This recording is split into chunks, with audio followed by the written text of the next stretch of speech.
Biasanya masa panen buah naga ini akan jatuh di bulan November sampai April dan biasanya bisa mendapatkan 1 hektar 6-7 ton ataupun lebih.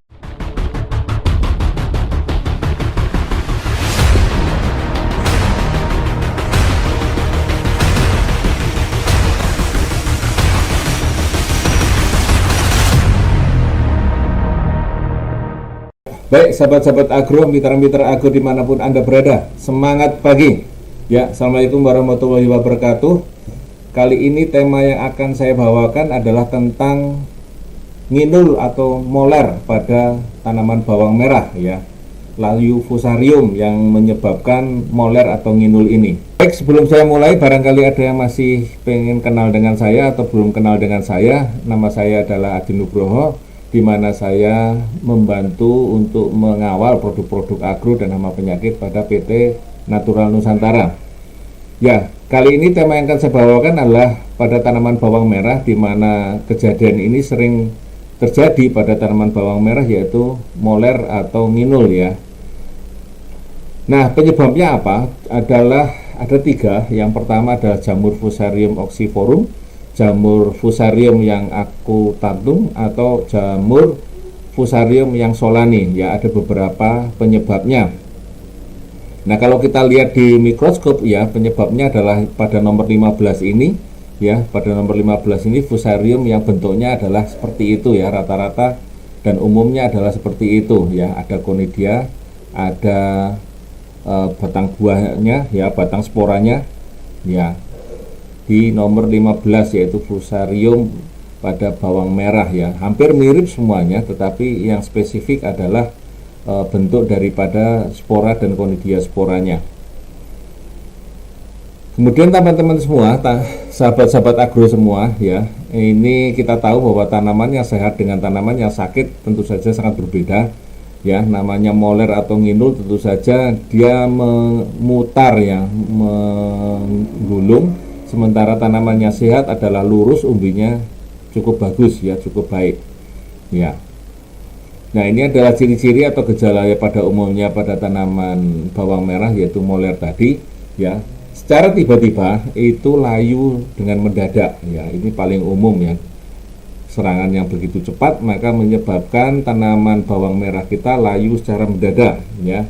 Kemudian daunnya berubah, ya, berubah menguning dan melengkung atau moler, ya. Kalau kita cabut, akarnya berwarna coklat pucat, pendek, dan kadang sampai membusuk, dan kadang disertai bau, ya. Dan tanamannya ini menjadi mudah tercabut, ya. Kemudian daunnya, ya, selain warna daun tadi berubah menguning, biasanya juga diikuti dengan mengkerut dan melintir, ya, atau melengkung tadi, moler, ya. Tetapi ini sudah mulai mengarah mengerut dan melintir atau memutar. Kemudian sangat berkembang pesat, ya, di kelembapan di sekitar 60% hingga 70% dengan suhu kurang lebih sekitar 25 derajat hingga 25 derajat hingga 28 derajat Celcius. Ya, gejala-gejala ini adalah gejala moler pada tanaman bawang merah yang secara umum, ya. Lalu bagaimana cara pengendaliannya? Yang pertama adalah kita melakukan rotasi tanaman, ya. Rotasi tanaman tentu saja dengan tanaman yang bukan dari keluarga bawang merah, ya. Jadi tanaman yang lain, ya. Sebagai contoh adalah rotasi yang dilakukan pada daerah di Kabupaten Brebes, yaitu dengan menanam, ya, rotasi bawang merah dengan padi, ya, setahun sekali, dengan tebu, ya, 3 tahun sekali, ya. Jadi tidak bawang merah dengan padi saja, tetapi juga sekali-sekali dengan tanaman yang di luar bawang merah dan padi. Jadi dengan menggunakan 3 tahun sekali kita tanam dengan tebu, ini sangat membantu untuk mempertahankan produktivitas lahan, ya, rotasi. Jadi mau tidak mau dirotasi tanamannya. Kemudian memilih bibit yang baik dan sehat, ya. Tentu saja ada beberapa kriteria di sini, ya, syarat umbi bibit baik, ya. Yang pertama adalah umur tanamnya sudah di atas 65 hari. Cukup umur panennya, ya, ini 30-60 hari setelah panen. Padat, kompak, kulit umbi tidak luka dan warnanya berkilau, ya. Kemudian ukuran umbi sedang, sekitar diameternya adalah 1,8 cm. Dan bila bawang merah belum cukup umur simpan, biasanya dilakukan pemotongan setengah senti atau 0,5 senti untuk memecah masa dormansi. Ya, ini adalah syarat bibit yang baik, ya, dan sehat tentu saja, ya. Kemudian bersih dari gulma, ya, bersih dari gulma. Nah, sahabat-sahabat, teman-teman, sahabat-sahabat agro dimanapun Anda berada, banyak gulma yang ditemukan pada tanaman bawang merah dan menjadi inang atau tempat antaranya, ya. Fusarium ini bisa menempel pada tanaman inang, ya, gulma, pada tanaman gulma ini, ya, ada disebutkan di sini ada 6, 1, 2, 3, 4, 5, 6, ada amaranthus atau bayam duri, ada portulaca atau krokot, ya, kemudian ada Cynodon-dactylon atau rumput gerinting, kemudian Cyperus rotundus atau rumput teki, ya, kemudian ada Imperata cylindrica atau alang-alang, kemudian ada Echinocloa colonna atau padi hutan, ya. Keenam tanaman ini sebaiknya dihindari pada lingkungan lahan tanaman bawang merah. Fusarium ini bisa menempel pada gulma ini sehingga pada musim berikutnya gulma ini andai kata masih tumbuh, maka dibiarkan tumbuh, maka tanaman bawang merah yang berikutnya akan tertular nuler lagi atau moler lagi, ya. Jadi ini dihindari, dibuang, ya, dijauhkan, ya, dibersihkan dari sejak awal karena ini sangat mengganggu tanaman kita, terutama tanaman bawang merah yang kita budidayakan. Jadi kalau boleh dibilang ini tidak boleh ada pada tanaman bawang merah kita, ya. Nah, kenapa Pak saya sudah nyari bibit yang baik dan sehat tetapi kenapa masih bisa kena, ya?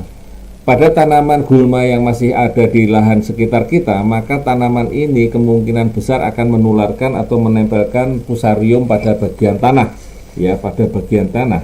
Bibit kita yang sehat dengan tanah yang sudah terkontaminasi, apalagi ditambah dengan gulma yang ditemukan pada lahan kita yang mau kita tanam, maka begitu bibit kita tanam, ya, maka spora-spora tadi akan membentuk miselium, ya. Dia berusaha berkembang dengan menggunakan miseliumnya, dan miselium nanti akan masuk ke bagian pucuk akar-akar daripada bawang merah kita, ya. Dia membentuk luka atau mungkin masuk kepada titik pembentukan akar lateralnya, ya. Jadi bibit bawang merah itu sudah sehat, sudah baik, ya, tetapi karena tanahnya sudah terkontaminasi, baik ada di dalam tanah maupun ada di bagian gulma ini, maka menyebabkan bibit yang sehat, bibit yang baik tadi akan tertular dengan cara, ya, spora tadi yang ada di gulma ini atau di dalam tanah itu akan menyerang kepada bibit kita yang sudah kita siapkan, ya. Dia nanti akan masuk kepada tanaman bawang merah kita melalui akar atau melalui titik pembentukan akar lateral, dan kemudian bawang merah kita nanti akan tertular, ya. Demikianlah cara-cara fusarium tadi atau moler tadi masuk ke dalam bibit bawang merah kita, ya. Alangkah baiknya, ya, gulma ini kita hindarkan, ya. Kemudian rotasi tanaman kita lakukan, ya, Kemudian dari sejak awal kita lakukan rotasi tanaman dan kita lakukan pemberian dolomit ini untuk membantu supaya keasaman tanah, ya, itu terjaga, ya, agar pH-nya atau keasaman tanah tadi mendekati netral, karena dalam kondisi pH yang rendah tentu saja banyak jamur dan bibit-bibit jamur yang ada di dalam tanah. Jadi kita lakukan penambahan dolomit kurang lebih sekitar 300 kg per hektarnya dari sejak awal, ya. Kemudian cara yang berikutnya yang keempat adalah eradikasi tanaman yang sakit atau yang sudah terserang, ya. Bagaimana kalau yang sudah terserang? Tentu saja kita lakukan pemindahan penyakit menular ini, ya. Ini menular, ya, teman-teman semua, sahabat-sahabat semua. Begitu ada tanaman yang bawang merah berikutnya, maka fusarium nanti akan masuk kepada tanaman kita seperti tadi yang sudah saya sampaikan, ya. Kita eradikasi atau kita buang, kita bakar kalau bisa, ya, kita bakar. Jadi tanaman-tanaman yang sakit pada saat kita melakukan pembuatan bedengan atau pembumbunan, maka sisa-sisa daripada bawang merah itu sebaiknya kita angkut keluar, kemudian kalau bisa kita bakar, kita keringkan, kita bakar. Nah, kemudian untuk menjaga supaya tanaman kita tetap sehat pada saat mulai dari sejak awal, begitu bibitnya sudah bagus, begitu ditanam maka berilah musuh alaminya, yaitu kita berikan glio ya, natural glio ini kita taburkan ya bersama dengan air ya. Kita ambil 10 liter air atau mungkin pakai gembor misalnya 10 liter air, kita masukkan 1 sendok, kita aduk merata, baru kita siramkan pada penyiraman yang pertama. Yang pertama adalah nanti glio ini akan mencari musuhnya sendiri. Yang kedua adalah glio ini akan segera menutup atau masuk pada jaringan akar di bagian bawah tanaman ya, atau membentuk suatu koloni pencegah di bagian akar tanaman. Ya, kemudian yang kelima yaitu pencegahan dan pengobatan dengan musuh alaminya. Ya, selain kita melakukan eradikasi atau membuang tanaman yang sakit ya, yang sudah sakit tadi ya, sebelum menular kemana-mana kita ambil, kita buang, kemudian kita keringkan, kita bakar kalau bisa ya. Begitu sisa-sisa bawang merah lainnya yang barangkali terserang, jadi jangan dibuang di tempat sekitar lahan kita, mencegah mengurangi serangan fusarium atau moler ini pada tanaman bawang merah kita yang sehat ya, karena bisa terbawa oleh tanah atau terbawa oleh air di sekitarnya. Jadi segera diambil, dibuang. Nah, berikanlah glio ini dari sejak awal ya. Kalau kita menggunakan dengan pupuk kandang, maka glio ini bisa dicampurkan dengan pupuk kandang. Jadi pupuk kandang yang sudah jadi ya, kita taburi dengan glio. Ini satu kotak glio bisa untuk kurang lebih sekitar 25 kilo ya sampai 30 kilo ya. Kita aduk, kita biarkan dulu sebentar, kurang lebih 1 minggu, biar berkembang dulu glionya di dalam pupuk kandang yang kita akan semaikan kepada bawang merah, atau kita langsung kocokkan juga pada lahan kita di lahan. Jadi tadi saya sampaikan adalah penyiraman yang pertama kita bisa dengan menggunakan glio ini dari sejak awal untuk membantu supaya glio ini segera berkembang di daerah perakaran dan menjaga tanaman bawang merah kita tetap sehat. Dan untuk daerah-daerah yang sering terserang penyakit moler, nginul atau bahasa yang lain-lainnya ya, yang muter seperti itu bisa kita lakukan penyemprotan ini secara rutin ya. Ini bisa disemprotkan ya teman-teman semua, dengan catatan glio yang sudah kita aduk rata di dalam ember tadi ya, kita saring terlebih dahulu, ampasnya kita masukkan ke dalam lahan saja. Nah, air yang 10 liter tadi kita masukkan ke dalam tangki yang sudah bersih ya, yang sudah dicuci. Nah, kita masukkan, kemudian kita cukupkan tangki tadi, kita semprotkan ke seluruh lahan ya, baik lahan di bawang merah maupun di sekitar lahan di seputarannya, barangkali nempel di gulma-gulma atau mungkin yang lainnya, maka semprotkanlah ini glio kurang lebih sekitar 12 kotak per hektarnya ya. Kalau mungkin kita semprotkan di situ, maka untuk membantu ya serangan daripada fusarium atau moler ini pada bawang merah bisa kita atasi dari sejak awal ya. Ini sangat membantu sekali, ataupun sangat membantu petani-petani bawang merah, karena ini adalah musuh alaminya. Ya, begitu teman-teman, sahabat-sahabat tani, mitra-mitra aku dimanapun Anda berada. Demikian tadi tema kita kali ini, mudah-mudahan bisa memberikan manfaat ya.